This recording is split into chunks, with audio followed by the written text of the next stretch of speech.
అధికారంలో ఉన్నప్పుడు ఏ ప్రోగ్రాంలో కూడా మహిళలు అనేవాళ్ళు ఎప్పుడు ముందర కనిపించలేదు. కాంగ్రెస్ ప్రభుత్వంలో ప్రతి ప్రోగ్రాంలో ముందు సీట్లలో మహిళలే కనిపిస్తున్నారు, మహిళలమే ఉన్నాము. సో మహిళలకు ఎంత ప్రాధాన్యత ఇస్తుంది అనేది ప్రతి ఒక్క ప్రోగ్రాంలో మహిళలు ముందుండే ఆ స్థానాన్ని చూసి మీరు గుర్తించవచ్చు.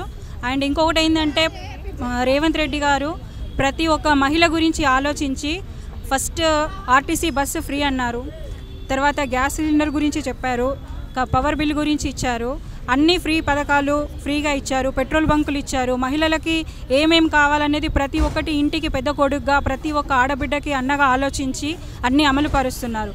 సో ఆడవాళ్ళకి బీఆర్ఎస్లో కన్నా కాంగ్రెస్లోనే పెద్దపీట వేశారు, ముందంజలో ఉంచారని మేమందరం భావిస్తున్నాము.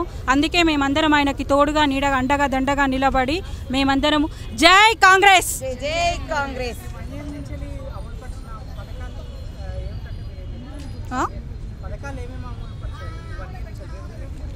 ఆయన చెప్పిన పథకాలన్నీ ఒక్కొక్కటిగా అమలు పరుస్తున్నారండి.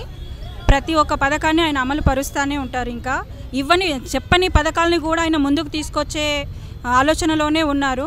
మహిళలకనే కాదు, చిన్నపిల్లలకి పెద్దవాళ్ళకి అందరికీ ఏ పథకాలు ఇస్తే ఎలా ఇస్తే ఏమిస్తే బాగుంటుంది అని ప్రతి ఒక్కటి ఆయన ఆలోచించే ప్రతి ఒక్క నిర్ణయం తీసుకుంటున్నారు. కాబట్టి మనం పథకాలు ఈ పథకాలు అని నేనైతే అనుకోవట్లేదు. అన్ని పథకాలు ఆయన అందరికీ ఉజ్జిగా చూసి చేస్తున్నారు కాబట్టి ఆయన బాగానే చేస్తున్నారు.